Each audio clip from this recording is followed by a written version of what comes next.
ऊपर बंद कमरे में आसिब है, इसलिए वहां कोई नहीं जाता।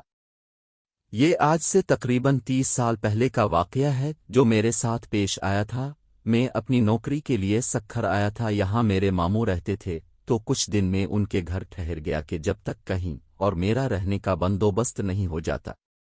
मामू जान के घर में कई सालों के बाद आया था। बचपन में कभी अम्मा जान के साथ आया करता था।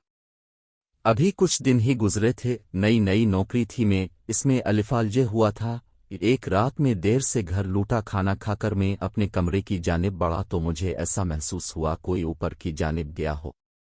मेरा कमरा जीने के सामने था और ऊपर एक कमरा था जो बंद पड़ा था। मामू ने मुझे पहले दिन ही वहां जाने से मना किया था। क्यों ये नहीं बताया था?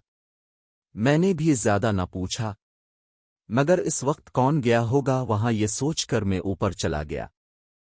कमरे के बाहर पहुंचा था कि अंदर से मुझे किसी के हंसने की आवाज आई। दिल बारी तरह धड़का। फितरी तजस्सुस के बाइस मैंने दरवाजा खोला।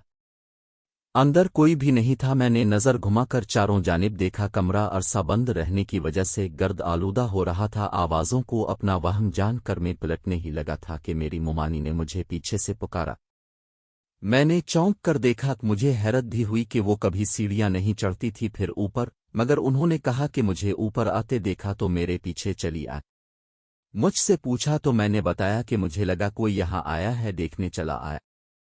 खैर मैं उनके साथ नीचे आने लगा। अभी 2-3 सीढ़ियां ही आतारी होंगे कि मुझे महसूस हुआ कि कोई मेरे पीछे फिर हंसा हो, मगर वहां तो मुमानी थी। मैंने डरते डरते अपनी गर्दन घुमाई और मेरे होश अलिफाड़ गए। मेरे पीछे मुमानी के बजाय एक झुलसे हुए चेहरे वाली लड़की खड़ी थी जिसकी आंखें सुर्ख थीं।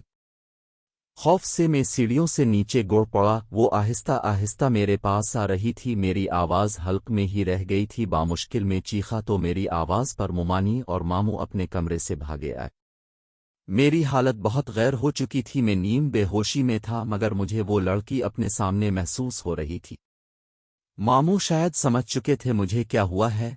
उन्होंने मुझ पर दम किया और अपने कमरे में ले गए।